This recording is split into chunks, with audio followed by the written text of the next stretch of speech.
Matimba Huladina, Falcha Arish here today. So good morning everybody, very good to see you here, and thank you for coming here today, because already it's been quite an intense period.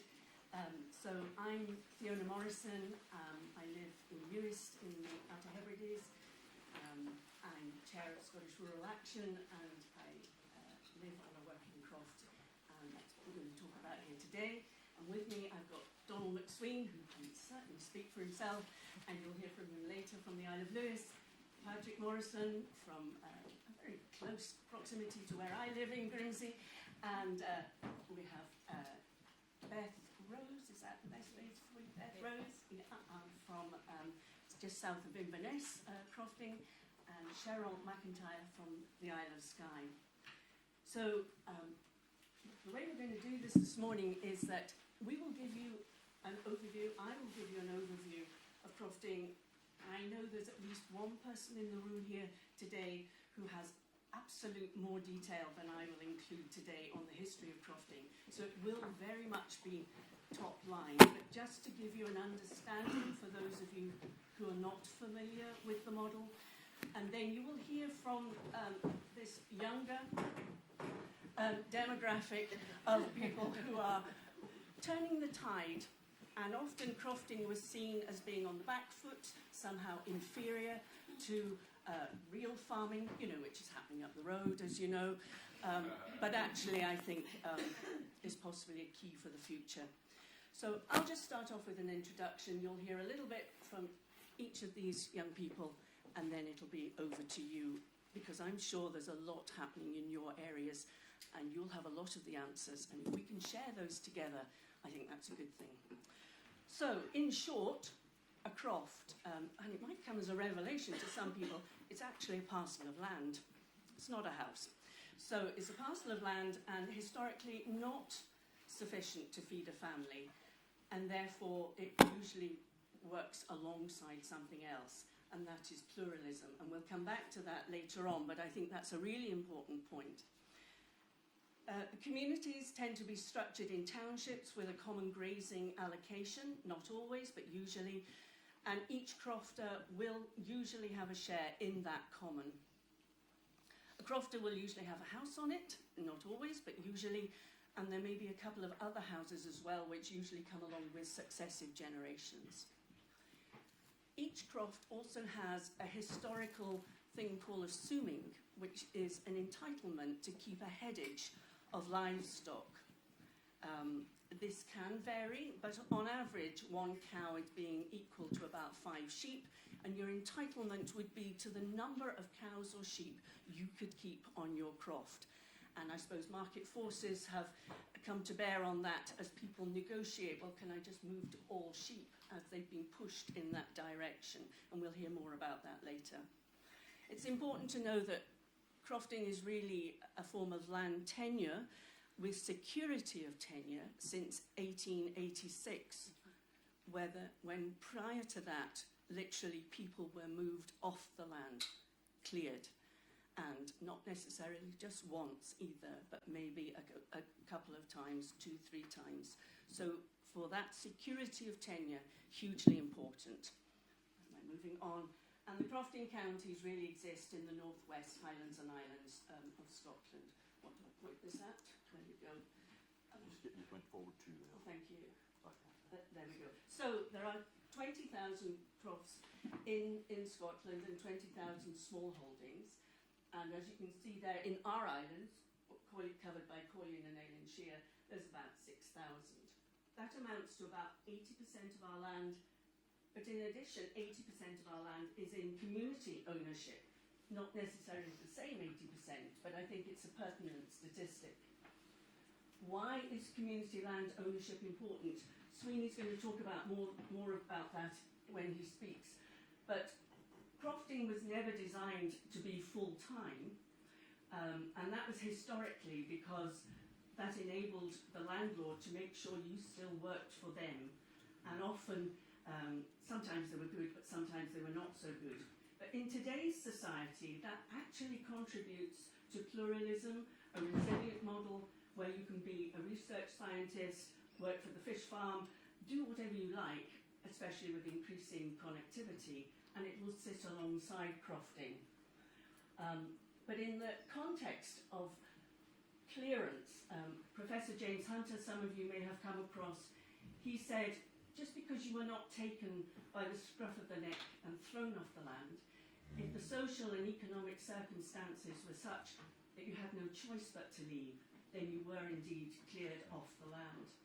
And I think just last year I've put there SS Marloch and the SS Metagama. These were two ships that left our islands 100 years ago, hundreds of people making that journey across the North Atlantic on the promise of a new life, which of course, and what did that do on the other side as well. So it is recent history. It's not quite living memory, but it's recent history. But there are green shoots. I was involved in work around population and demographics in our own islands, from Berneray to Eriskay, and we saw young people were returning. And yet the big research institutions, I've just come out of a session on research, the big research institutions were simply not recognising that. So we charted these young working adults, what they were doing, which island they were on, and the sort of innovations and the businesses they were starting and so on.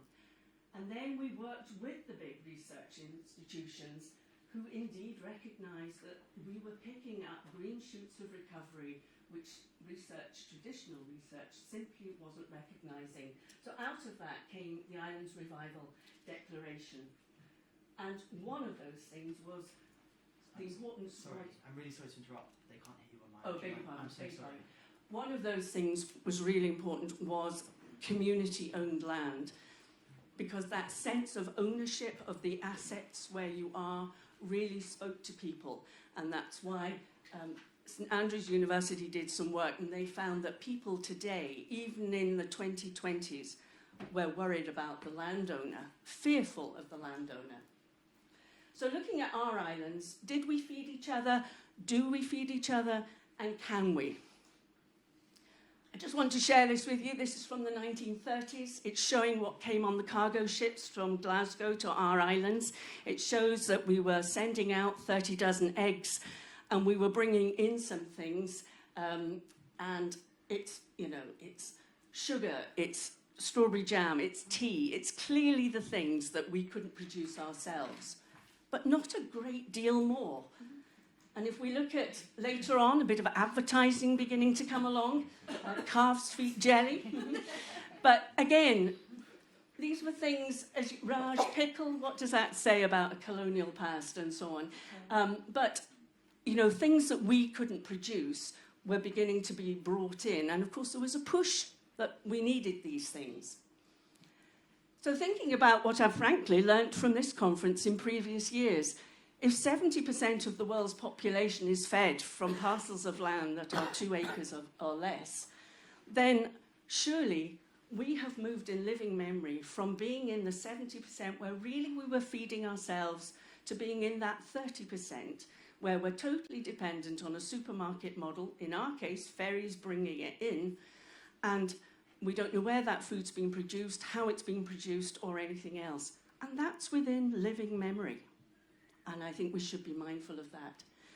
On the horizon, our devolved nations do have agricultural bills which are being rolled out right now. We have the Good Food Nation Bill, which will require every local authority to have a food plan, and that ties into circular economy, local procurement, all the things we've been talking about. And let's think about that food that is also going on that is not being measured. Last year, again, at this conference, I heard the lady from Lynbret Croft saying, when you produce your own food and you feed yourself, you don't count that. You don't look at yourself and say, well, I saved all that money this week because I didn't buy X, Y, and Z. But there is still very much a value in that. And I think if we look again, which I learned from this conference, that in 80% of the food is from small farms in Africa, and again produced by women, they're not even counted in terms of the jobs they do.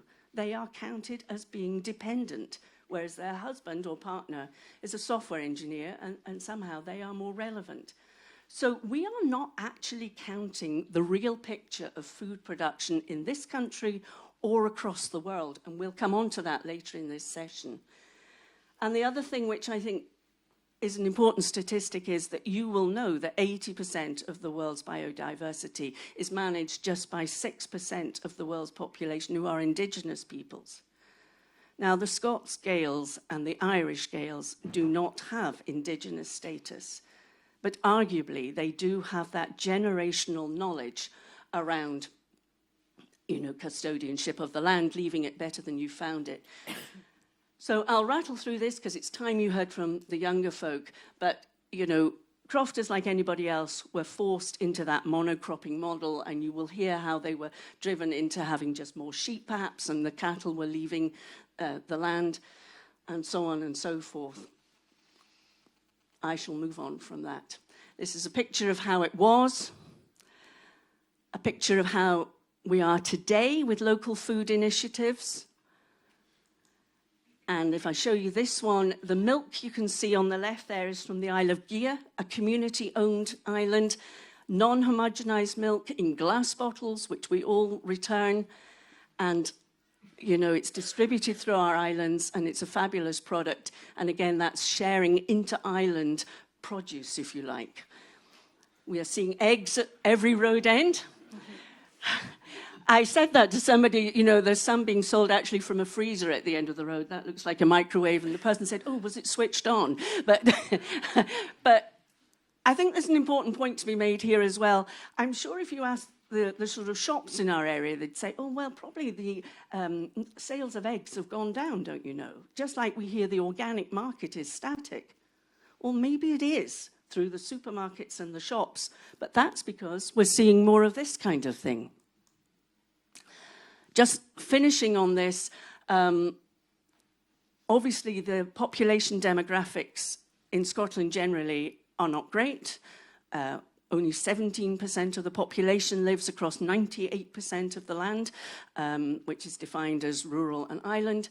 So we looked at linking the local the curriculum with the local economy, and we designed and had written and accredited the Crofting course. The important thing was it wasn't just for boys in boiler suits, that it had the same accreditation as all the courses. Somebody on this panel, in fact, took that course and is sitting here with a PhD today. So it's important that the tariff points and the recognition and the value for what it is you're teaching young people is given. And I would say our agricultural committees are now a generation younger than they were 10 years ago.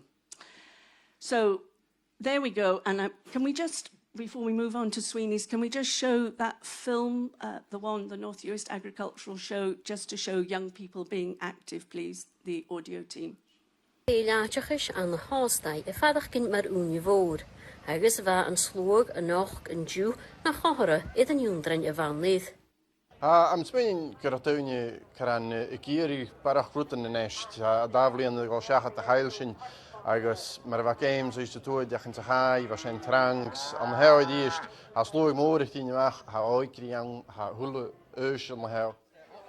Hanik Dunia vo fatas fashion, Agus ga kuch, she hiet Turisachke, ek veel maar show. Ha ui voor akem ans de keurig, Agus haima feichken de keurig wie judged, agus gima inchach ko as kos jay hayat a koyet na priven agus shin kle inchina ho. Hatu ke fata karo le tuoshin ga gohorach. Hook me cúdi gan show you agus huad me a kiadata sa dain áte agus ha cross chivit agus ha uan akam kujach hanya me dol tre haast. Va 4 jaar varal ek vrihu is na hunneki. I've seen a tremendous show of sheep that has blown me away. The quality of the stock has been way more than I was expecting, and I now need to go home and look at my own and think, oh, I'll need to improve. Heki en mas aan het doen show tin voor talo voor knochen kan as as stock goeie joors daar zit je nou hoe pleer dat doen je nou job die skanjal. Ek sê maar gewoon je doen jou ons Timmy alles stock wat te doen. So you'll hear more But I just wanted you to see young people perfectly at ease with their language, talking about who won the dog show, how good their sheep were. It's a living language. It's not something from the past. You've got 2 people on this panel for whom it is their first language, and you're going to hear for the next one. Now, Sweeney, over to you. Tapalat. I'm not the one with the PhD, by the way. You might think I am by the end of this. So, Martin Va, I'm going to stand because I'm going to put some energy into me. Smisha do MacSween, san anish an loish hami, she kreutcher hunum, a musk ganati rutanella. So I'm Don MacSween, I'm from Ness in the Isle of Lewis, and I'm a crofter amongst some other little bits and pieces. So I'm pretty sure everybody in here knows what kind of cows these are. These are Highland cows. So these are my cows out on the moor, and hopefully the weather is a little bit better than that at home right now. I have put a timer on because Theona has said to me I've got 10 minutes. She's already gone over her allotted time. So I hope that doesn't, you're not stopping me anytime soon. So, the centre of the universe, Ness, Isle of Lewis, down there, the red dot. I tried to find Oxford. I don't really care what Oxford is. So there's a blue dot and a question mark there. This is a very remote place. It's very difficult to get to, and the phone signal is worse here than it is in Ness. It's all about perspective.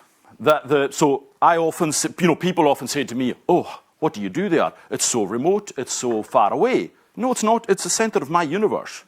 It took me 10 hours to get here. This is far away. So what's the line? It's. I can't remember now. It's only remote if the things that matter are far away. Something along those lines.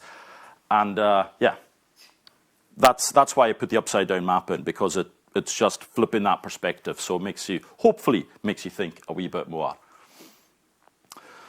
Crofting in Ness, and I'm just going to focus on the Lewis crofts.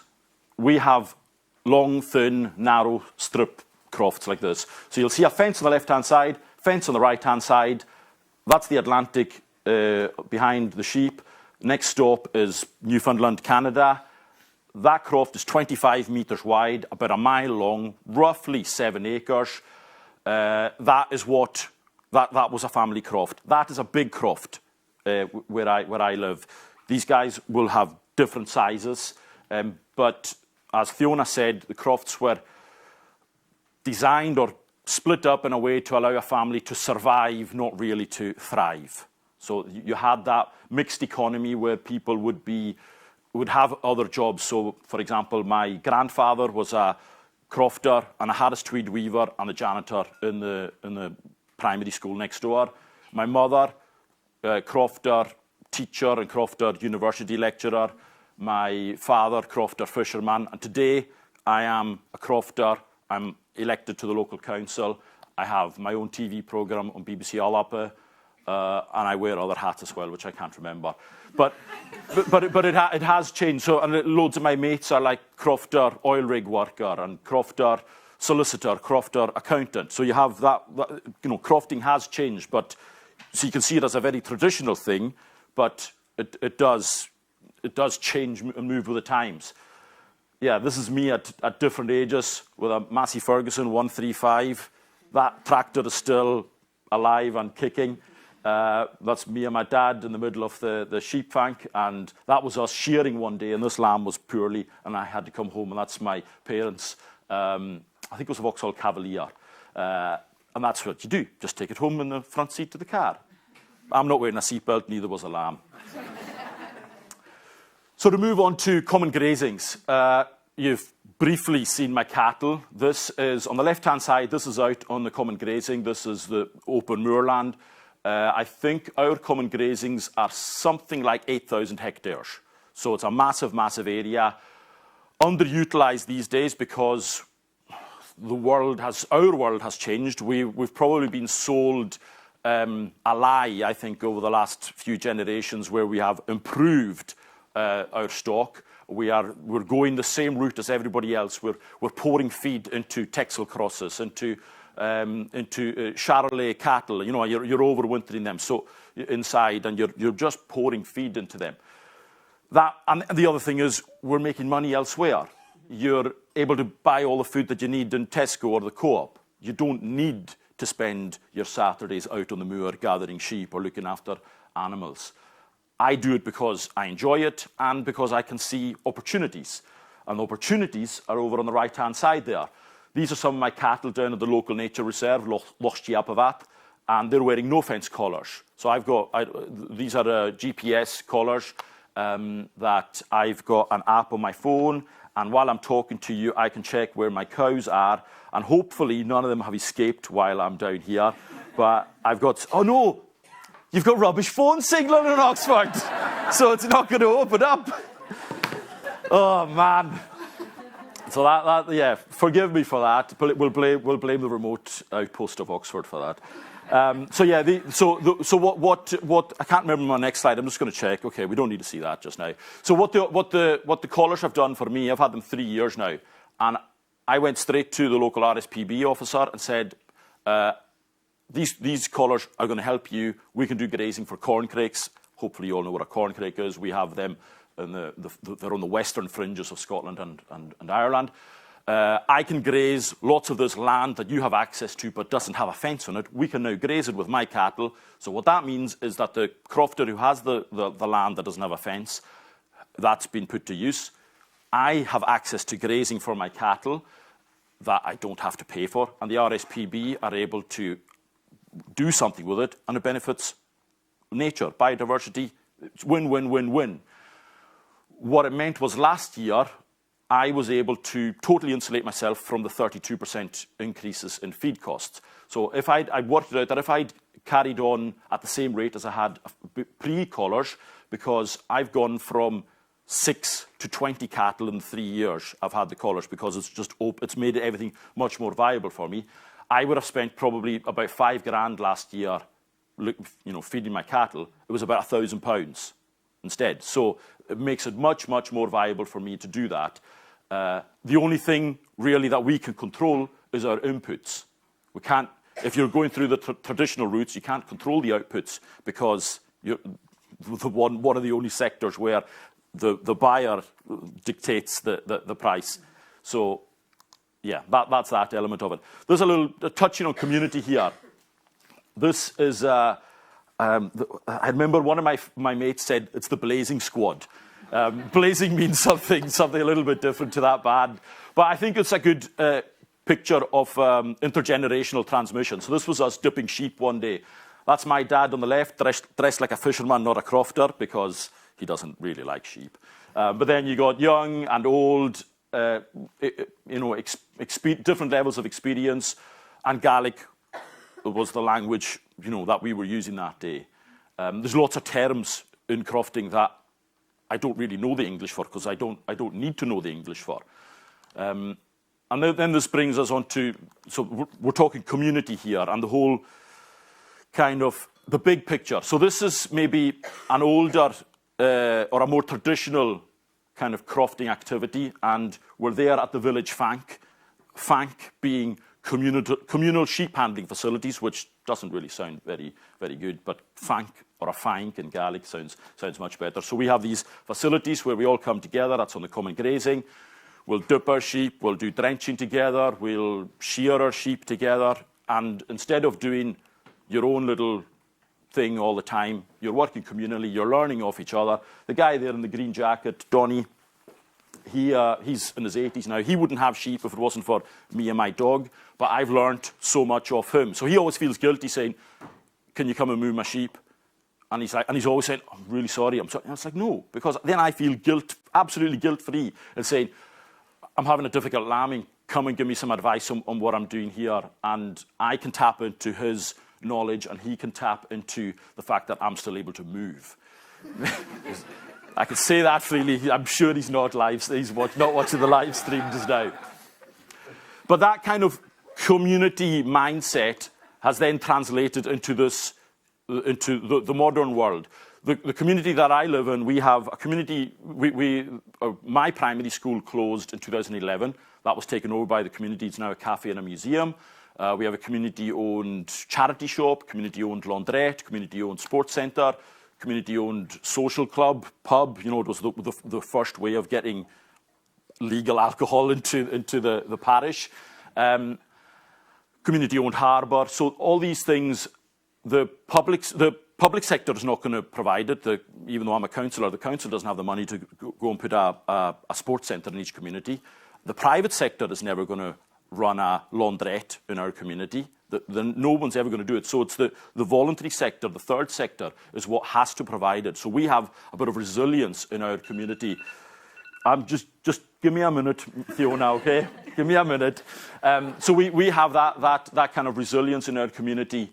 And I know Theona's wanted me to mention as well that in COVID times, that where is our food coming from? When the supermarkets were bare, we're then having these conversations. Do we have to open up the slaughterhouse? There's a slaughterhouse in Stornoway that's open August till Christmas. These conversations were happening behind closed doors. Do we have to open up now? Do we? We've got access to sheep. We were going to be fine in terms of food. We weren't going to run out of food, but we had to have these conversations. Is the food system broken just now, and are we going to have to look after ourselves? We had the ability to do that, and then just in terms of resilience, these turbines. And I live on a community-owned estate. I'm one of the directors of Urusairach Housing, Gulson Estate Trust. And fortunately, those directors before me put up 3 turbines. These turbines now kind of allow us to do anything and everything we want. One of the things that we did was last winter, cost of living crisis, we put over £80,000 into the community. The top one there is we had £60 of vouchers that were only redeemable in the 4 local shops. These vouchers went out to every household, and that allowed people to, I bought coal for my fire. I've got a peat fire, and I bought some bags of coal to go alongside with that. And other things like the sports centre and the laundrette, everything was subsidised. So the sports centre, for example, everything that adults did was £2 a head. Everything that kids did was £1 a head. So that's just an example of what we were able to do because we had the vision and the ability to put up these turbines, have that resilience, and we're reaping the benefits now where we are insulated, the same way as I'm insulated from the rise in feed prices. We were able to insulate our whole community from the rise, some of the rise anyway, in regards to the energy crisis and other issues. So that's me, and I'm not sure who I'm passing on to now. Cheryl. Sean is Cheryl. I think I've only got the one button, and my timer will be. Mine's is just a sort of big video of some things that I've been. I forgot my video. Did you? Could you quick go? No. Well, just cows. Mine's is. They've seen it. They've seen it. Well, there's plenty of cows in mine too, so it's. Yeah, if the video can crack on. So I'm Cheryl, and it's all right. Yeah, just to mute it. This is the only one that's got actual, just normal sound. The rest is just.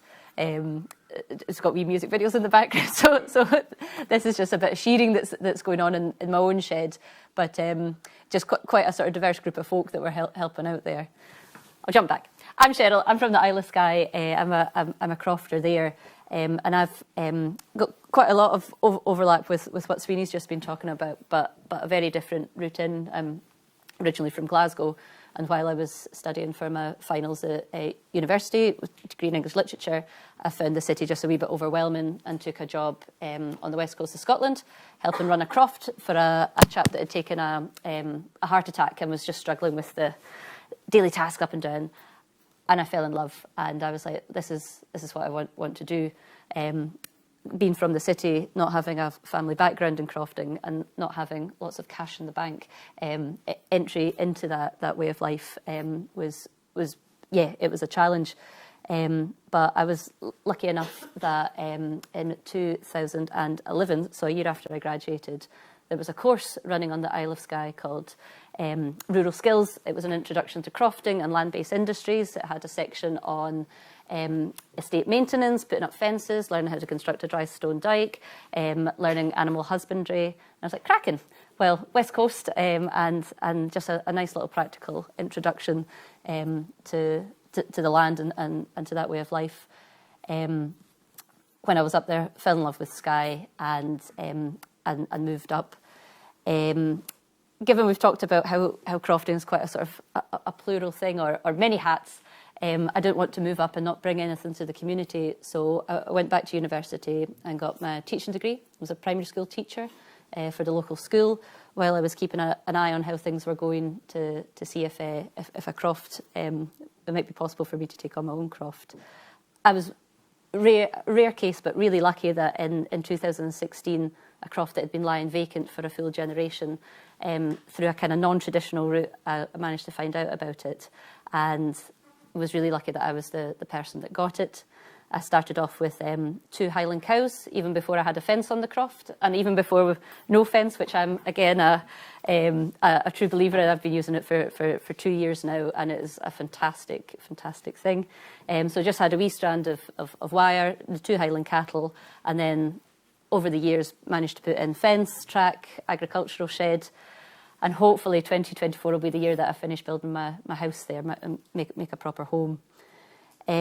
So after being there for a few years and setting up my own little croft, I'd changed jobs from being a primary school teacher to working for the Department for Agriculture as an agricultural officer.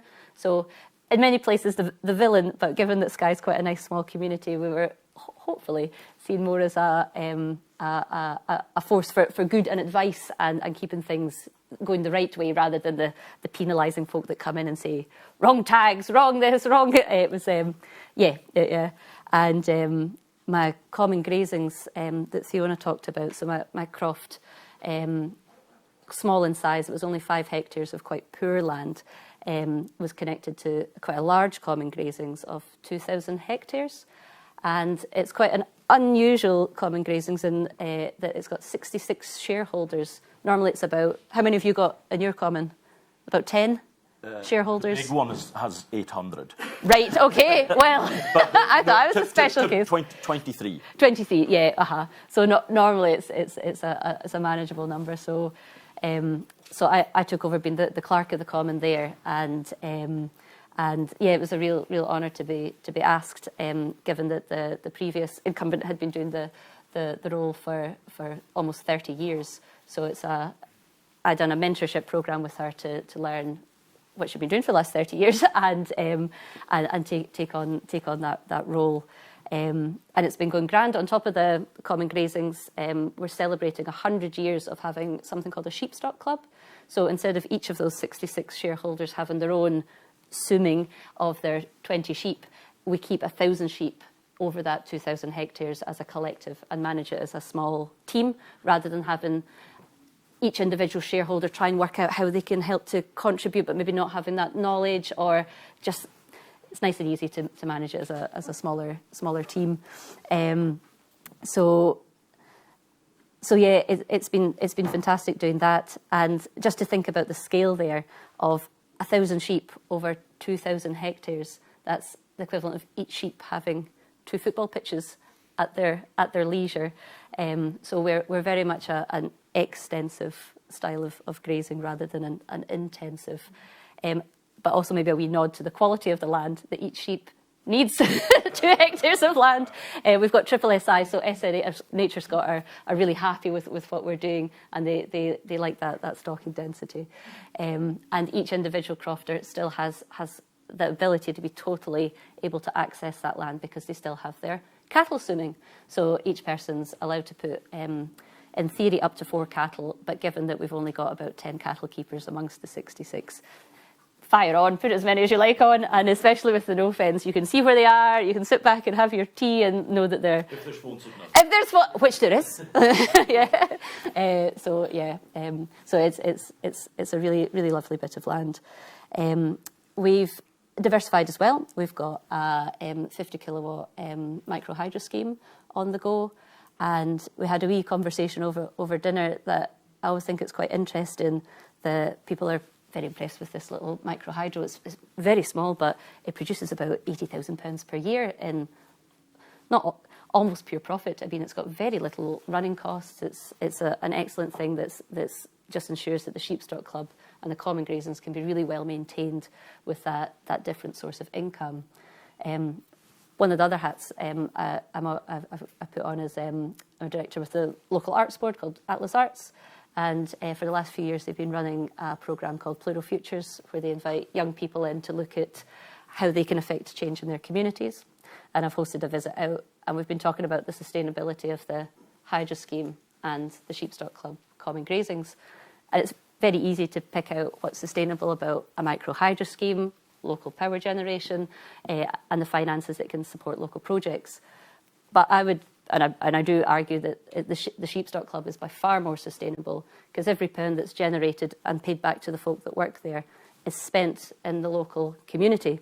And it's making sure that we've still got Harborough, our local feed merchants, that people are coming in and getting work and careers as contractors, doing sheep dipping, gathering, dosing at the fanks. We pay everyone a flat wage of £15. So regardless of what type of work, whether you're doing either doing the VAT return for the sort of more sort of accounting side of things, or if you're out doing your dosing, if you're shooting the hoodies, that's what we do. So it's a very sort of egalitarian model there. And this year, I've started my own little, slightly bigger project. So from my own little 5-hectare croft, having worked with a few different crofters in the area, it's a bit of a kind of strange succession case. I became quite friendly with a couple in a neighbouring township, separate from my own, that were getting on in years and thinking about what they wanted to do with their croft. No children, and all the nieces and nephews live in different parts of the country with quite secure jobs that wouldn't be bringing them back to the land. So I'm really excited that I've just taken on a 200-hectare croft, and that's come with 200 sheep that are they're already hefted to that hill, and I'm hoping just to carry on that tradition of upland sheep farming. So, yeah. How am I doing for... Well, I think that's time. Brilliant. Perfect, No, I'll stop great. there then. I just wanted to point out before we hear from Patrick next, and because I'd like you to be thinking about what these young people are demonstrating is a real understanding of a local economic literacy. They are understanding their own communities, and I think even from a curriculum point of view, this is really important to know what works and in a food context, and I'll be asking you all later for examples of that. But now I'm going to hand over to Patrick. Tack Felicia. Well, haast Martin mij gewillig. Hij ons heen maar weer aan de hou. Agus geisha toch hakeistach gedash on alape. I'm going to bring up a couple of slides here and just talk about my own croft. And as we've heard, crofts are varying there between about 5 acres and 35. A lot kind of in my area in Uist, in the Outer Hebrides. They're about 30-acre crofts, and this is one of the ones that I have, and you can see that what we're working here with is often quite poor land. A few miles down the road from us we have many large crofts on the Macher, on the sandy soil, but what I'm dealing with here is quite kind of peaty-based soil, and this croft acts as a good illustration of kind of the historical context around crofting. As we heard, for many kind of wider socio-political reasons, many of the people that were in the Highlands and Islands, the Gaelic-speaking community, were cleared off this land, and this area was one such area that was cleared beginning of the 19th century and was then used as a sheep farm managed from afar. And like much of the land that people will be familiar with in the Highlands and Islands of Scotland, you see these big empty glens. In many cases that's because of evictions, because then we get this heathery ground. It's gone through a period of socio-political change, and the people were replaced by big Cheviot sheep. The sheep was then replaced by sporting for deer, and that has then gone to a kind of neglected land management, which was then followed slightly afterwards by any sheep farming, which was then boosted by the headage payment scheme, which then led to really intensive grazing of sheep. And so when the likes of my generation is coming into crofting, oftentimes we're coming into land which has gone through the negative impact of these external forces, and we have to try and understand the best way of taking that forward. I'll now explain a bit more about what I've done and following on from my father and grandfather. Just in terms of the soil, I just show this to show you the soil. It's quite dark. It's peaty, more peaty in some parts, heavily organic, improved land that has often got a pH of around about 6. This is a traditional method of growing potatoes that we use and was used for centuries by Gaels, particularly like my own family was, moved off good cropping ground and forced to the hard ground. So my father and grandfather, they were all fishermen as well as crofters. They had to fish because they couldn't survive off the land alone. And where your ground was poor, it was heavy, it was very wet. They grew potatoes using fiannacan. It's termed lazy beds in English. It's very hard work, but it's lazy because you leave the potatoes there until you go to pick them in the autumn. But the seaweed is either washed up in winter or cut off the rocks sustainably and then used as fertiliser and drainage in this method of growing fiannacan, the lazy beds for potatoes. Now, the one photo you already saw from our croft, these are photos from the 50s, which have had a bit of colour added to them since then, but you can see the type of crop that was being gained off the land then, and this shows the same field there halfway to the house.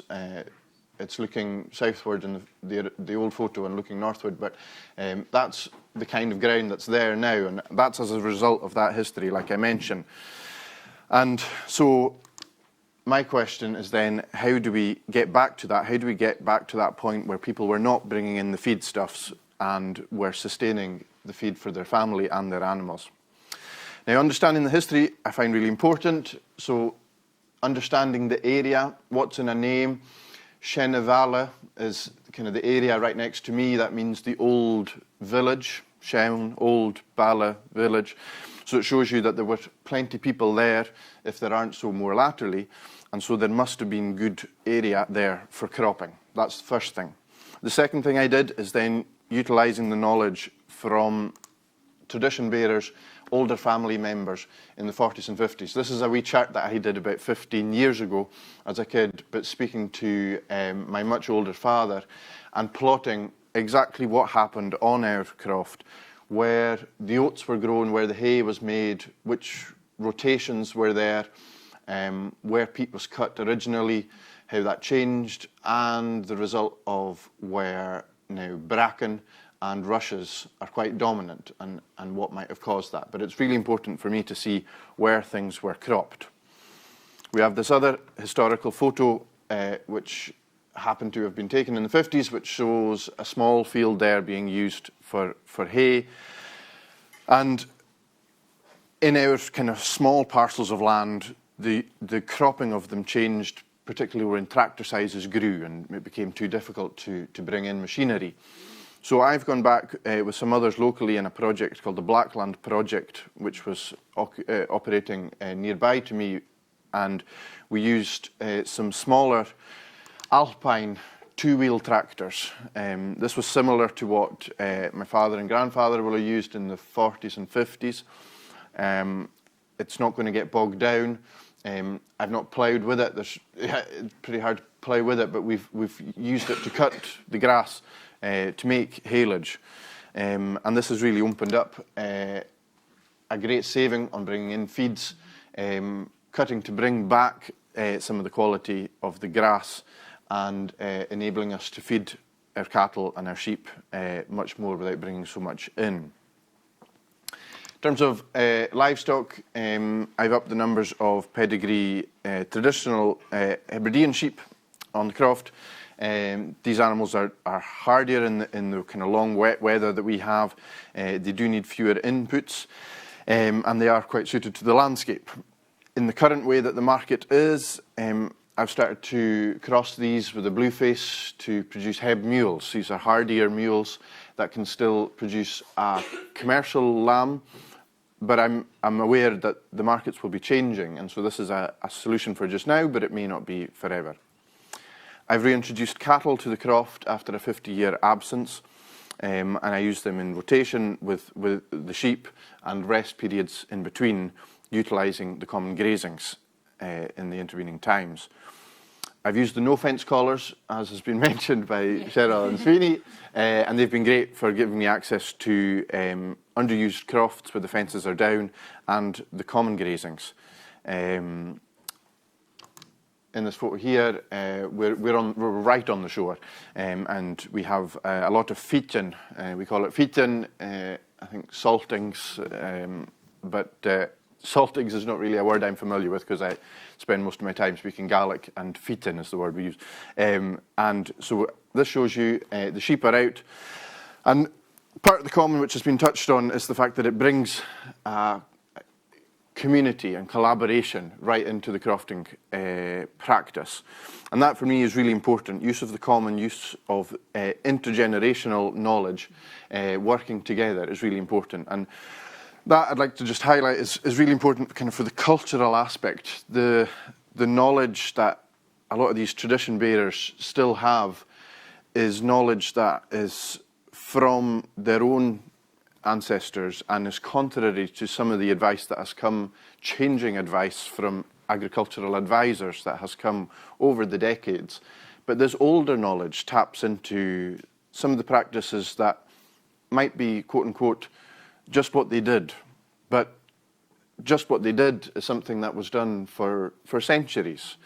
And to highlight again that statistic that 80% of the world's biodiversity is managed by 5-6% of indigenous populations, that balance, as was highlighted in the session here yesterday in this room, that in some of the minority cultures in the world, the notion of nature over there, nature as a separate to human society concept, is so alien to many of these cultures.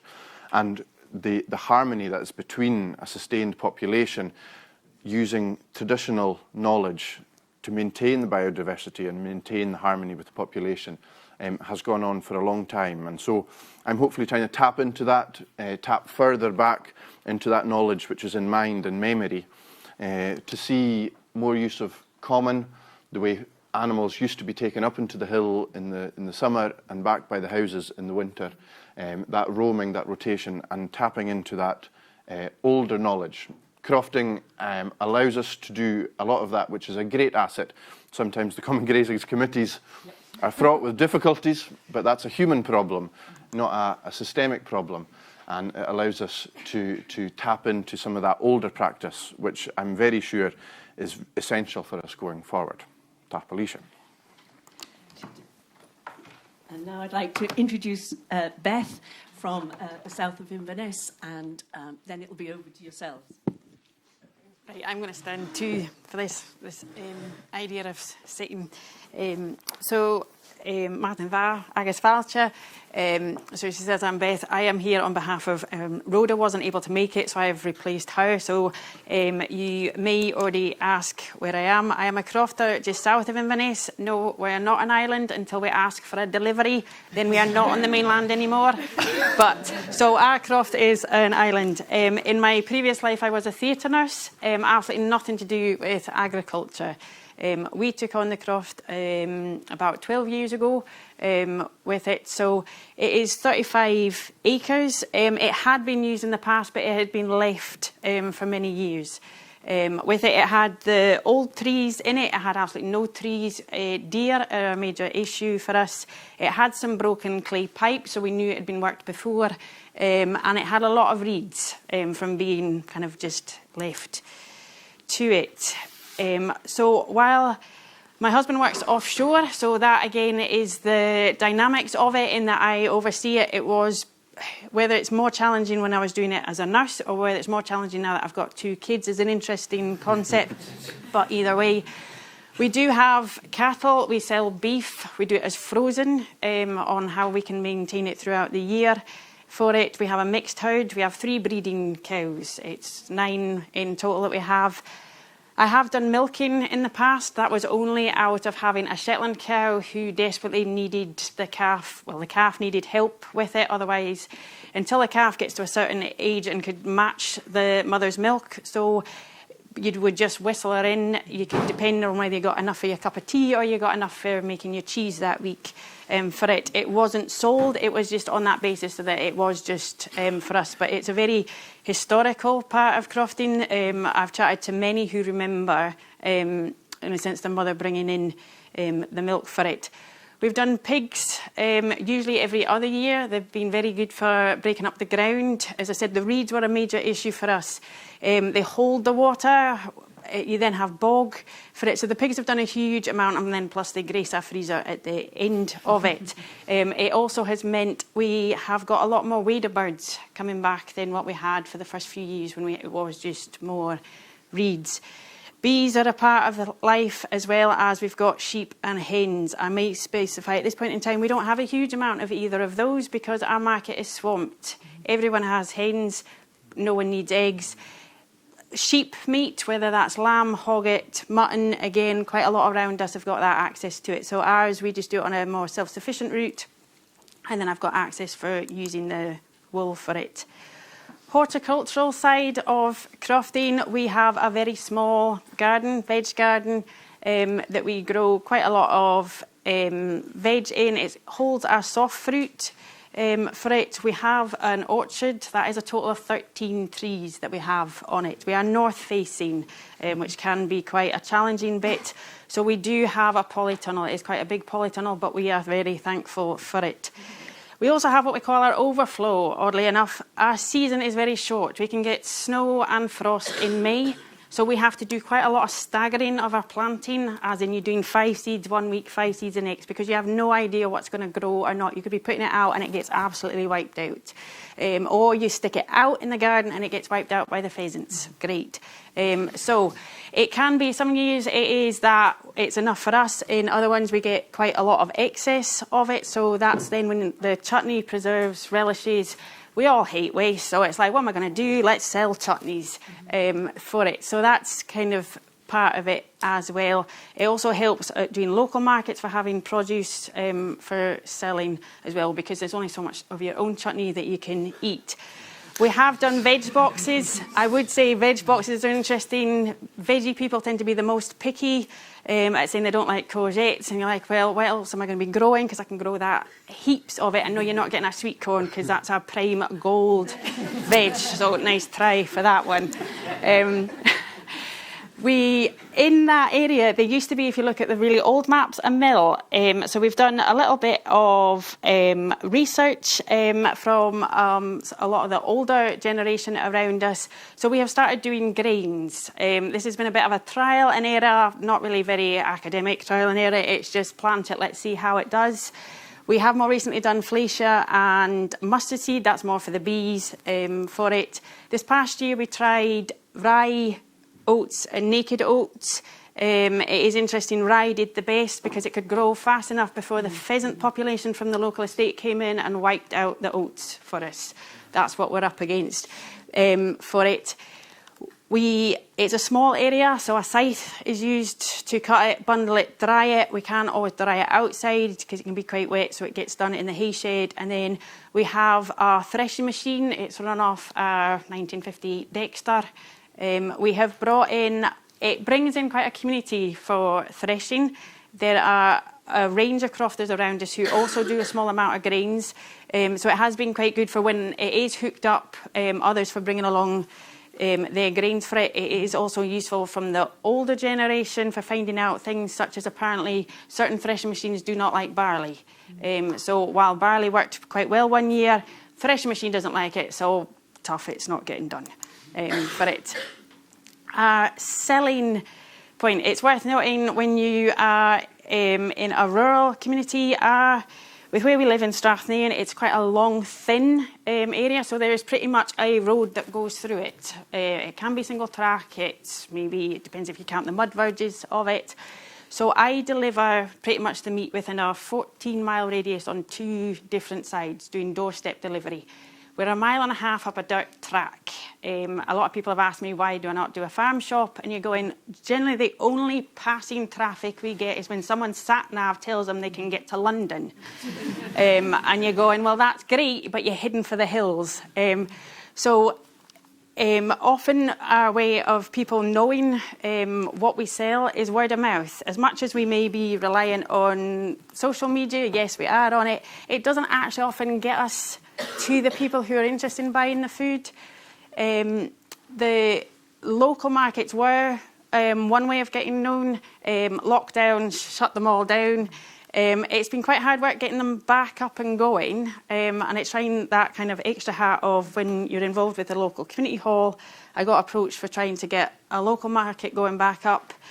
So it is trying to manage that with, in a sense, the work capacity. In a sense, if Tim's offshore, I've got 2 kids, I've got the cows, etc., for how to sell that, but also knowing that for consumers' point of view is how else do they know that there are several crofts around that do have food for sale and that are quite happy to do it. I am also going to point at this point that not all sales are what you would possibly classify as the supermarket buying option, in that you can often do, if the crofter down the road's got pork and I've got beef, you can do trades that way, but it's a fascinating concept for it. I'm just going to say my slightly other hat, I have for the last 2 years worked for the Scottish Crofting Federation. And it has been working on a project called Promoting Crofting Produce. So it has been fascinating to work with a range of people. And this is where I'd say there's a lot of crofters who are utilising that small space concept for it. And it's not generally out of, I was going to say, for a business sense of mind. It's often if we're wanting the quality of food, or if we're wanting to work the land. Highland Good Food Partnership is part of what I have been involved in, because they have been good at looking at the Good Food Nation Act of how can we as a community provide for ourselves. They've had access to a lot more of the procurement side of things. So if you think of your social health, well-being aspect type of people in our societies and communities, but they're not necessarily knowing about the ground roots. I would have maybe said the small-scale food producers, and now I'll say the micro-scale food producers now, in that I've met people who think that 50 acres is quite small, and you think, well, for those of us that have got very small areas, and how we can have that impact in a community, work together, etc., is been, I was going to say, it has been fascinating on that point of it. The other hat that I have on that I'm going to briefly touch on is I am involved at the moment. There's a research project called Grass Sealing. It is particularly looking at women in agriculture. So the Scotland version of it is women in crofting. And it is fascinating to see how we have all been working, in a sense, with the land that we have access to, but also for the grass sealing has been done throughout Europe for all the Living Lab participants. And to see that crofting model wanted and seen if it can be worked in other areas, and which we would generally say it does. If you've got a small amount of land, to say even the veg garden idea of it, all right, you may not be able to put a cow in your back garden, but it is amazing on how much food, in a sense, you can provide for yourself, even if you're not selling it. And that's where it's not necessarily known on a government point of view for it, but it is well worth it. And a lot of times for that, for the future within crofting, for those of us who do it, we go, whether it's for our own well-being, it is that connection to nature. It links us back to the past of being able to be that self-sufficient. And it also then, in a sense, for that future, future generations of knowing where the food comes from and that link to it. Yeah. Absolutely brilliant. I think these young people, I'm sure you'll agree, are very able.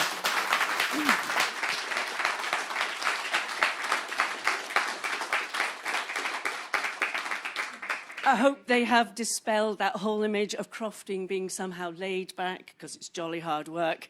And they're also very able young people, aren't they? Returning to their communities, multiple hats, very well qualified.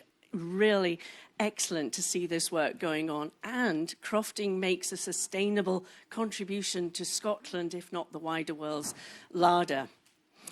And Beth talked about the informal agricultural economy, and this is where I'd really like to ask you. You're not all going to come up the A9 to live where we are, but you will all have knowledge of what's happening where you are. You've heard a lot about the really small spaces. I have got a map on a slide. I don't know if you want it. Well, not a map so much, but just a slide which illustrates what they're doing in Iceland, which shows... techie team gone to sleep? Sorry. But anyway, so I've put paper at the end of each row and pens, which if you could pass along. What I want you to do, if you may, because we've talked about this informal agricultural economy. And let me give you the background. In the agricultural bill in Scotland, for a start, it's agriculture and rural communities. So that's really important as well. It's not just agriculture, it's everybody who lives in rural communities. And then the other thing is, people will say, well, the organic market is actually static. And if you look at the big supermarket shares and so on, maybe it is. But on the other hand, everything you've heard today and many of the projects that you will know about, buy from, produce in your own communities, support, will not appear on any market share chart of the big supermarkets. They are hugely important. And I think it's about time that we and members of LWA and all these organisations begin to map what is going on. That milk you saw from the Isle of Gia, it's not going to appear on any chart. And yet I never buy any other kind of milk, me and many other people. So what I'd like you to do, if you're willing, one, ask these guys any questions that you might have. And when you're not asking questions, if you wouldn't mind writing on the pieces of paper that are around, any pieces of paper, those examples that you know about or you're involved in your area. So if you're agreeable, we can begin to collect this data and say, this is what's going on across Britain. I think, this informal network, as I say, will not appear in the corporate share markets at all. So we'll try and do that. And for those online, then in a way it's easy for you. If you could put it in the chat, and then we can collect that afterwards as well. Now, it's not that we should hold on to this information after you've all gone home.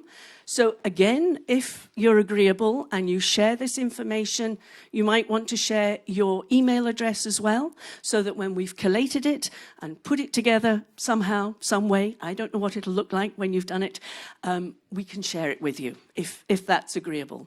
So I'll leave you to it with the pieces of paper for your examples, please. But meanwhile, if you've got burning questions for these guys, please fire away. All right, okay. So, lady in the red at the bottom. You'll do this. Thank you. Thanks very much for a great presentation. I was interested to see the two-wheeled alpine tractor and to also hear the examples about Iceland, and Beth mentioning about a small-scale project for women farmers across Europe looking at micro-businesses. So do you have much interaction with your European neighbours in terms of exchange of knowledge, information on machinery? And how do you see the relationship going forward with Europe now that we're living in a stage when we don't have such a formalised relationship as we did in the past? I'm very sorry, I better answer that, and I'm not one of the young people. But in Scotland, we have the Scottish... Okay, well, we have the Scottish Rural and Island Parliament. We're the only country within the United Kingdom and Ireland that has that parliament. And with that, we are linked with European networks, the Rural Pact movement. So I can't speak, I'll pass it back to the young people on the specifics of that. But we are definitely, even cross-border within the UK, across the devolved nations, the common ground of rurality is being discussed, because we have elections coming up in both countries, so all countries, in fact. So the rural voice still needs to be heard if we're talking about food security and all those things. Perhaps didn't directly answer your question, but that does give us a link into rural Europe.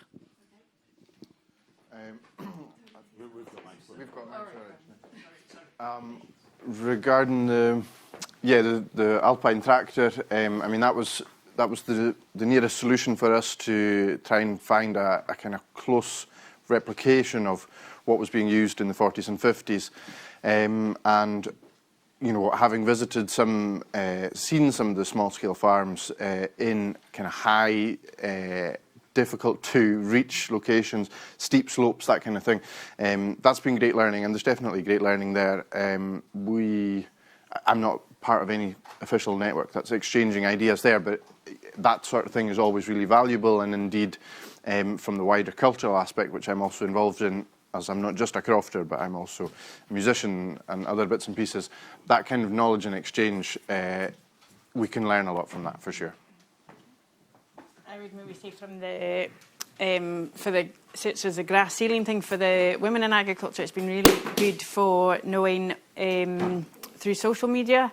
There's been quite a lot of it. There is the website for the grass sealing, but as you say, for that knowledge transfer, a lot of the times it is much more on the informal side of it that I think for a lot of us are using it, although I think it's Sally Shortall that's organising that research for the grass sealing, and I think there's a lot more that they're planning on putting online, maybe for the information transfer kind of later on, but a lot of that informal stuff is social media.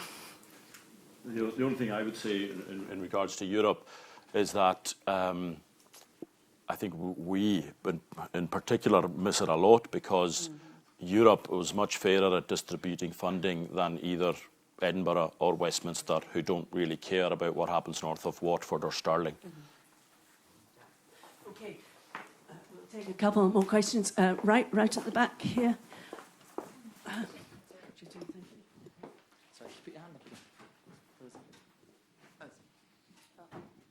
Thank you very much. Julia Raglanby from the Foundation for Common Land, which we'd love to be UK-based, but with devolution, we're mostly we're English-based.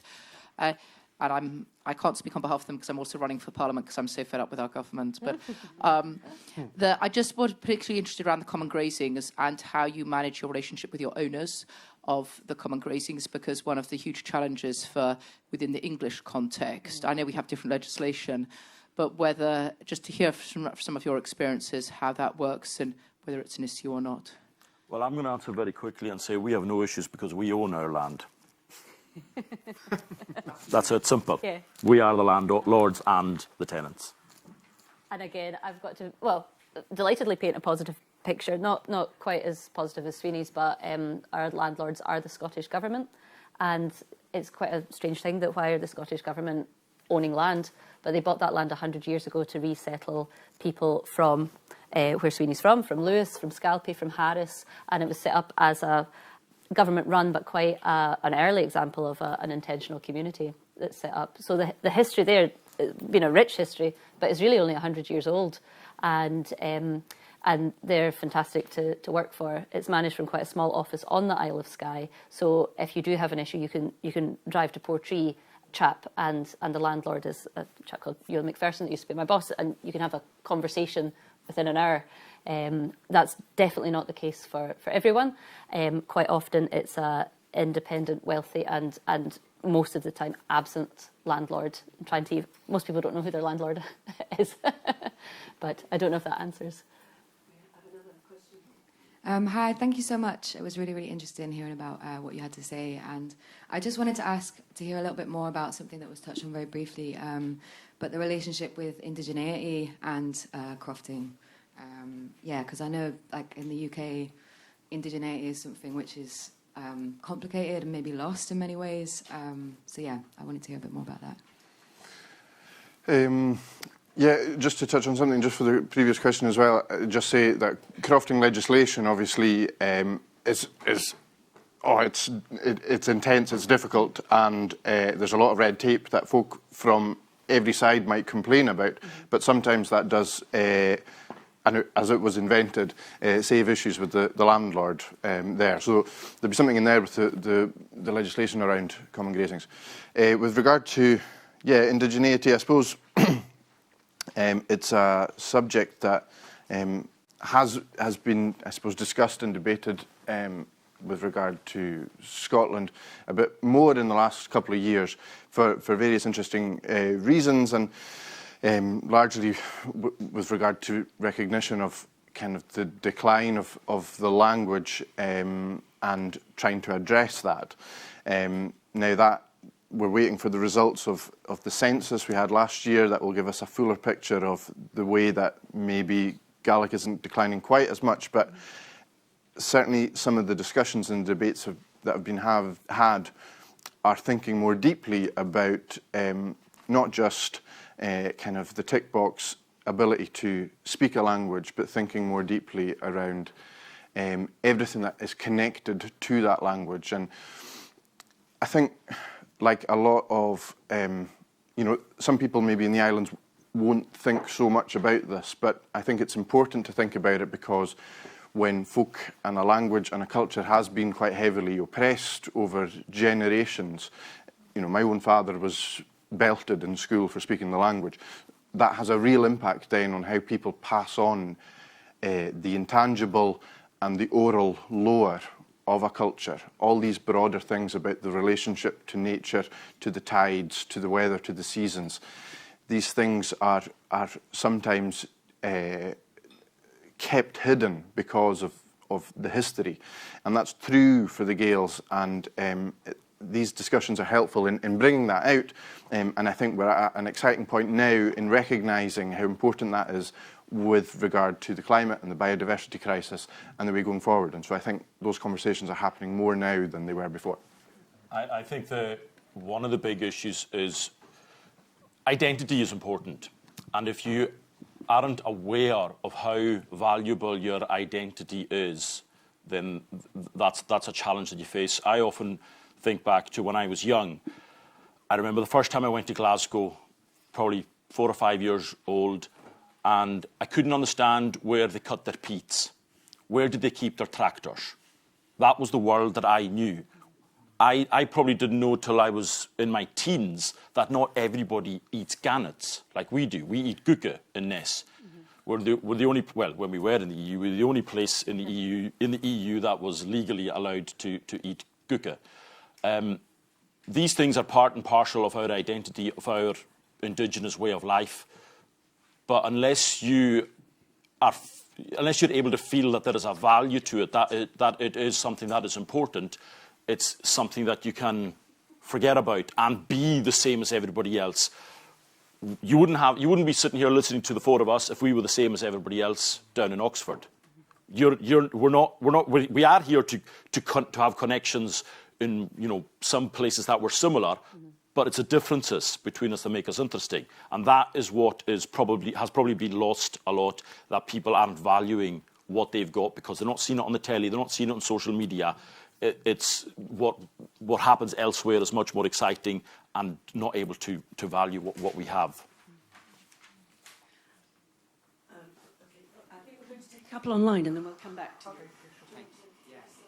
So there's a lot of words of praise and thanks from online, pretty universal, so thank you everyone. Sorry, I just had the question up.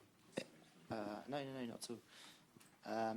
So the question generally, if I can paraphrase because it's not coming up anymore, was about whether you had any advice, specifically Cheryl, but also everyone, about young people who wanted to set up, who are really interested in crofting and would love to set it up, but don't have the capital or don't sort of have the community to do that. Yeah, I'm afraid it's not easy. Oh, yes, here's the answer. Good luck. Good luck, yeah. Definitely wishing well, but no, there isn't an easy answer. A great step that you can do is to join the SCF, the Scottish Crofting Federation, and also just have conversations with people. If we're just talking about Indigenous culture, there's so many folk that have spent their life on the croft and the lives that have come before them, and they want to see it continue and thrive and go on to the next generation. But it's the feeling of insecurity and building that trust. So it's not an easy thing. There are ways and means, but definitely join the Scottish Crofting Federation. They do a list every month about the available crofts. Normally it's just a collation of estate agency listings, but every so often one comes up where it's just a random phone number or a name, and yeah. This isn't something that's kind of black and white in terms of people moving in are going to find it much more challenging than the Indigenous crofter. I had to almost prove myself in my own community.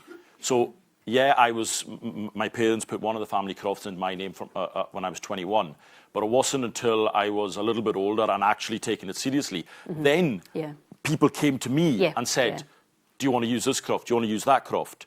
So it made it all much more viable for me. And people have to, it's not just an asset. We heard previously about asset. It's much more than an asset.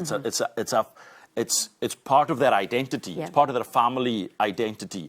And it's valuable. And it's not something they want to give away easily. Or freely, and you have to earn their trust before you can do that.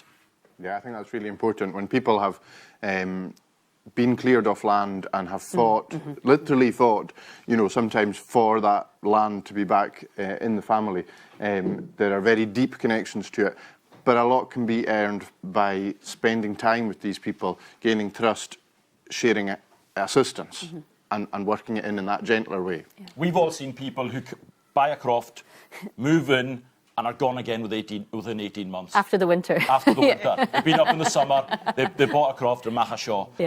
Now, so because of that kind of experience that we've had, that there's no wonder people are reluctant to say, well, I'm not going to give you a sublet or the tenancy because I don't trust you, I don't know you. You might clear off and try and sell it to someone else within a year, and then we're left in limbo. So there's good luck. Yeah. And another question: could you talk about how common grazings are managed and how decisions are made and differences of opinions navigated? And can I just mention that we've only got 10 minutes left? We'd have more if you hadn't gone as long, Theona. Personally, I would say that's too big a question for 10 minutes. So if they do want to get in touch direct, I'm sure we could make time afterwards, but it's a big one. It's very different, and every township is different, basically. But in general terms, as I said before, you have a crofting township, there will be X number of crofts, and usually each crofter has a share of that common in terms of a fraction, if that makes sense. Some of it is fenced in relation to the croft, you have an entitlement to do that, and some of it is left open as a common. But perhaps the one thing we can mention is that the common grazings are also rooted to community ownership, because as crofters, I could go, if we hadn't had a community buyout, I could then say, I'm going to have an apportionment, and my share, my summing becomes a hectareage, and I could say, I'm going to fence this off, and then after that, I've got a right to buy that. Yeah. And you could threaten a landlord and say, all of us are going to do that. Yes. Say we were the 4 shareholders in that township. Each of us is going to take our share, and then we've got the right to buy it. So either deal with us now as a collective, sell us the land, or we force you to do it. You know, it'll take longer, but we'll force you to do it. So there's power to us there. And in fairness, that's where the Community Land Fund and the Community Empowerment Act, these are rules in Scottish legislation which are trying to help communities, but they are up against it when you've got big capital investment sweeping up estates. The gentleman here in Cheshire. Question. Follows on. Are you still writing down your good examples? Yeah, it follows on very much from that. I mean, I'm getting the impression, then, in a way, that there's a fixed number of crofts, and you're waiting to get one when it comes up. So, if that's right, are there any initiatives to kind of expand crofting? Because it's a very attractive model, and there's a lot of people that are struggling with housing, would like to be in rural locations. And yeah, is there a way in now? Are there any initiatives to try and expand crofting as a way of living? I'm sure these guys have an answer to that, but it is a very attractive way of life if you go in with your eyes open. You have to know what you're going into, because, like I said, we've all experienced the other side of it. Yeah, I think something I'd add is I mean, crofting is to some degree somewhat fixed with what it is, because it comes with all that history, and a complex and difficult history, and that kind of defines much of what we have. So in some ways, we couldn't just, I don't think, just create crofting down in Lake District or somewhere, you know. It has that context, but the elements of it, of course, are applicable. Now, I know there are initiatives going on, and some work I do with the Scottish Crofting Federation as well is looking at that because it's a big issue. And you know, we've got absentee foreign landowners, we've got a lot of government-owned land, we've got various issues, and there may be opportunities there. We've got common grazings, which you might think enable us to create more crofts there. That's also being looked at, although the quality of the common grazings has been allowed to become very poor. So, and there's also people looking into the kind of woodlands croft side as well. So there is definitely work being done on that front.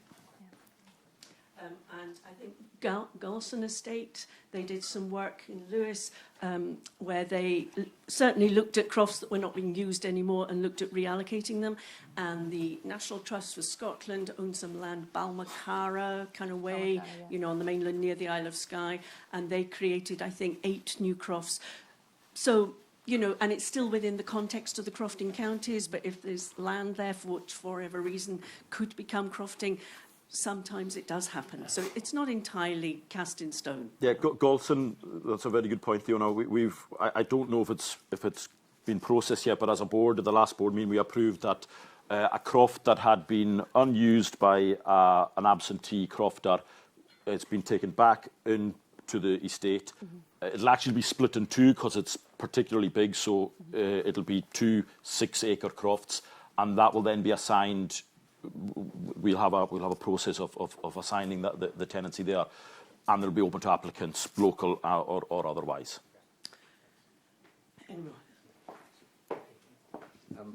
My name's Tim Barnes. I have a small sheep farm in Galloway, where I moved there from Argyll 3 years ago. Before that, I had a croft unoccupied for 25 years, but I worked as a shepherd and stockman, and latterly had a contract farming arrangement with a neighbouring estate. The thing I wanted to ask you about was the no-fence collars. And, well, obviously I have an idea that they're relatively expensive, but I wondered if you thought they had a potential use, maybe obviously with reduced cost, if that was possible with the technology, for managing hill sheep grazing, to really manage the impact that sheep would have on different areas at different times of year. So, I think I'll take this one. I was the first person to apply to the Crofting Agricultural Grant Scheme. So as crofters, we are eligible for 60% funding for capital items. Usually that's barns and fences. That's kind of like the default. So I put in my application, had to go through hoops because it was the first one, but I got my 60% grant for that. I would say at roughly £300 a collar, they are financially viable for cattle.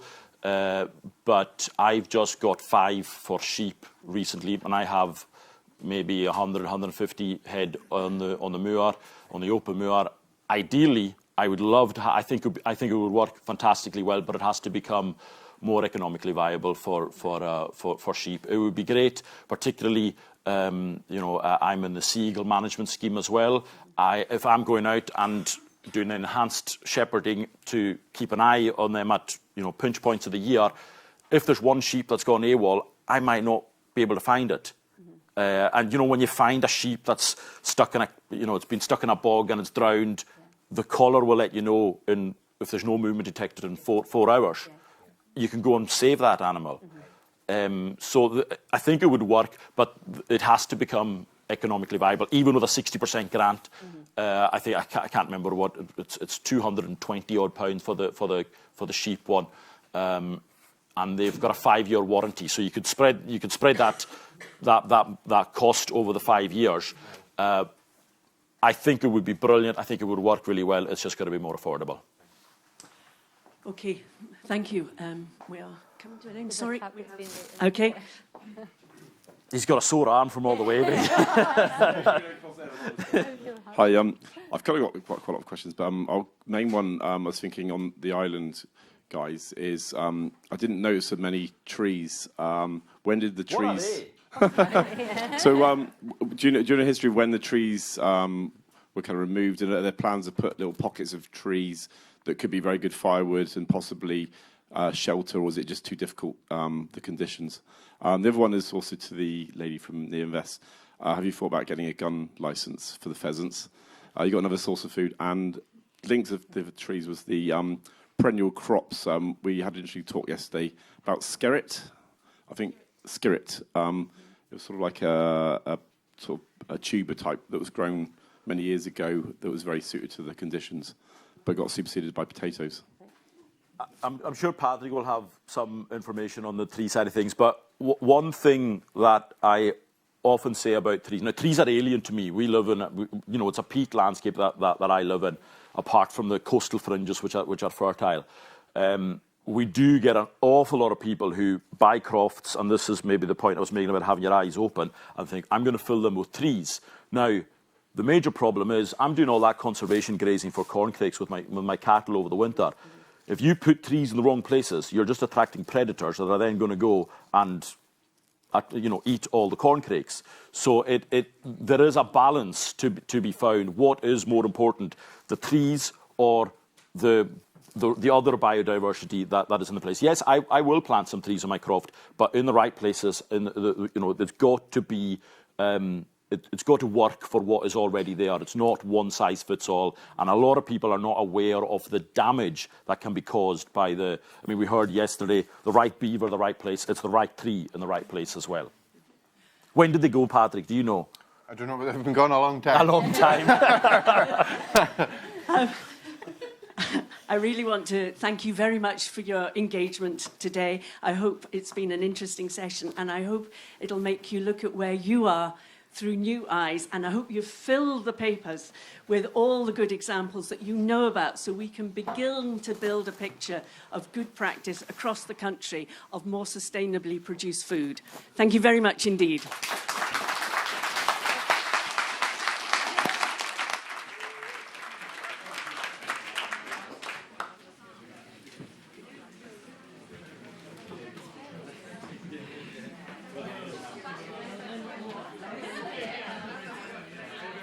Thank you.